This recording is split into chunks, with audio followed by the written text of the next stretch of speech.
This is day 4 of watching every movie on IMDb's top 250 list. And today's day was Godfather Part 2. Just finished watching the movie like a couple minutes ago. I thought the movie was great. I thought they touched on a lot of things that needed answering per se in the first movie. Like the origins of Vito Corleone. Like how did he come into being the head of a family or a gangster family per se. I don't think he ever wanted it to be a gangster family, but it just, as time changed, you need to evolve and adapt,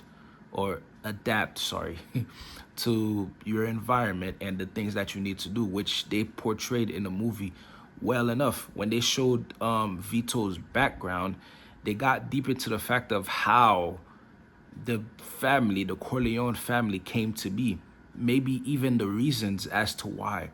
Like in the beginning, they showed that Vito lost his dad to the cartel, lost his brother because his brother wanted revenge because they took his father's life, and his brother was like, I don't know, 10, 11 maybe even a bit younger maybe. They took his life because in their head they're thinking, if he's so angry now, imagine him 10, 15 years from now. Maybe he'll build his power up and then get mad and want revenge. So therefore they took him out early. And his mother went to the cartel himself or herself, went to him personally and stood in front of him with Vito next to her, and asked for forgiveness.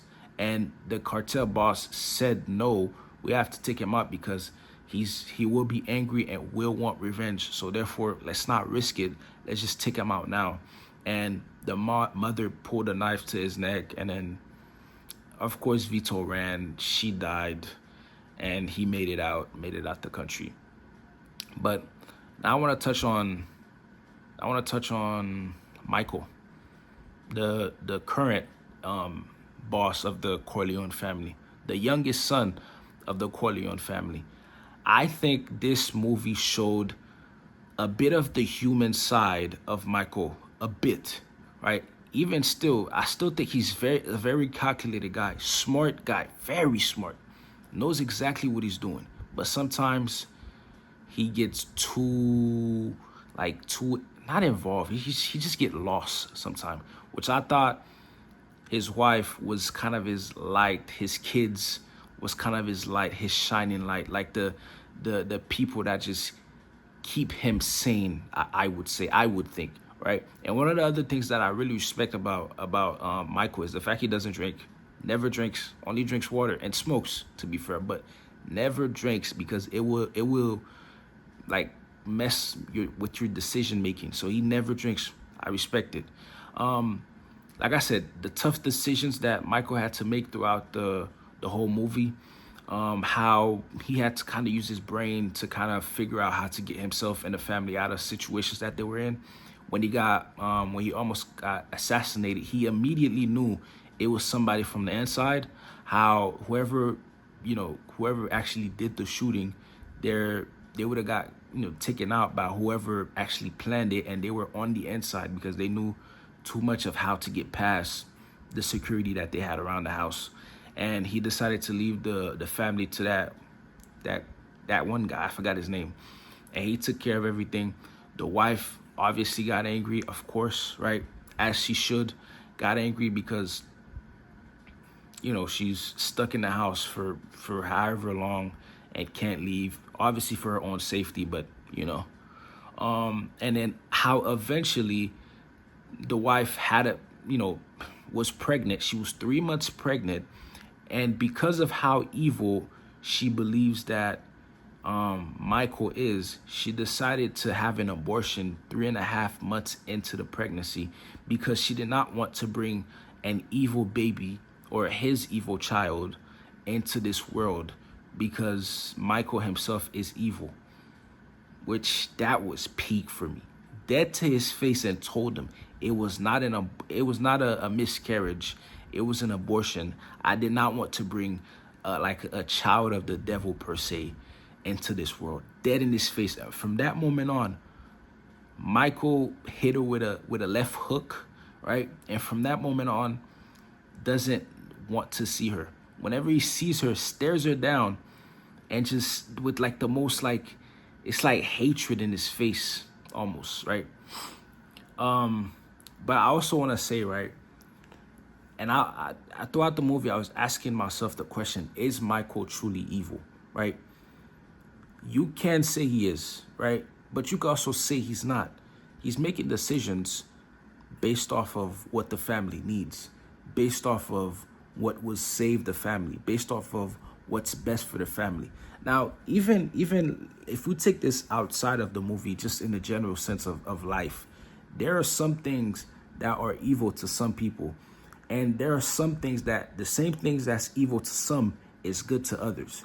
Like even in anime, for you guys that watch anime, the evil the protagonist or the antagonist, sorry, those guys do evil things for good, right? Like for people that watch Naruto, Nagato wanted to destroy the Leaf Village for a reason that he thought was the correct reason, but it's evil in other people's eyes.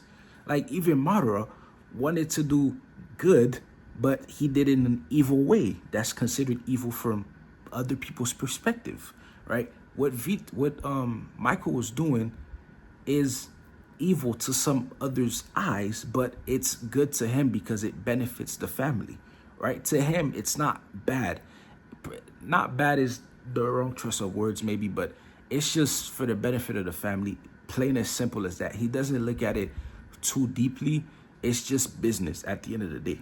Most of the decisions that he made was how he looked at it. He never, certain things, the decisions that he made, he never looked at it personally. Or at least his brother, he probably looked at it personally. But even then, I still think it was kind of a bit of business, because if somebody else outside of the family can manipulate you that easy to the point where your brother and his wife almost gets killed, then that means in the future it can happen again. It would put the family in danger. And he made that tough decision of taking his brother out.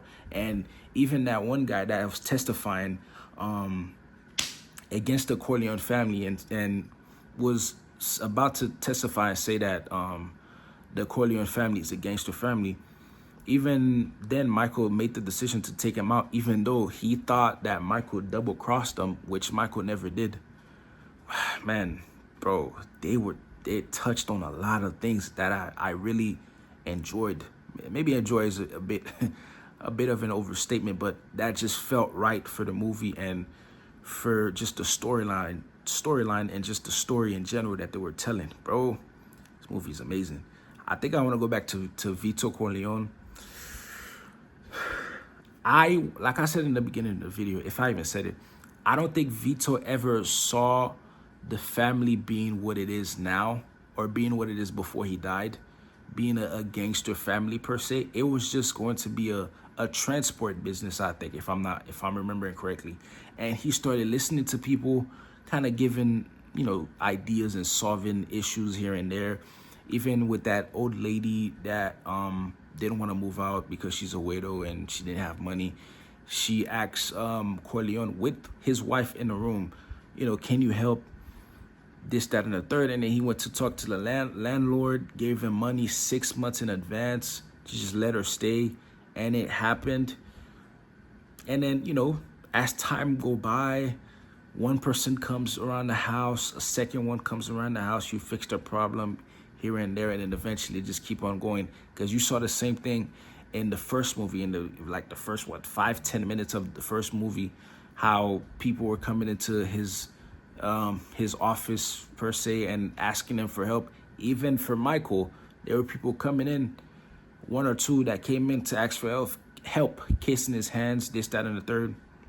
And I really did want to see the origins of Vito, and I really liked that. And the tragedy at the beginning of his whole family, pretty much, actually his whole family, point blank period, getting killed by the cartel, and him towards the end of the movie coming back for revenge and getting rid of that same guy, the same cartel boss, which he still is the boss, crazy enough, and got rid of him in person, put his knife on his stomach, and bro, the way they got people dying in that movie is one of a kind, I would say. But yeah, all in all, I enjoyed the movie more than I thought I would. I'm not really a old movie watching kind of guy, more modern day, obviously, because I think I'm Gen Z. I think maybe not. But yeah, now I have to watch, I think it's Lord of the Rings Return of the something. But yeah, I enjoyed it and see you guys tomorrow.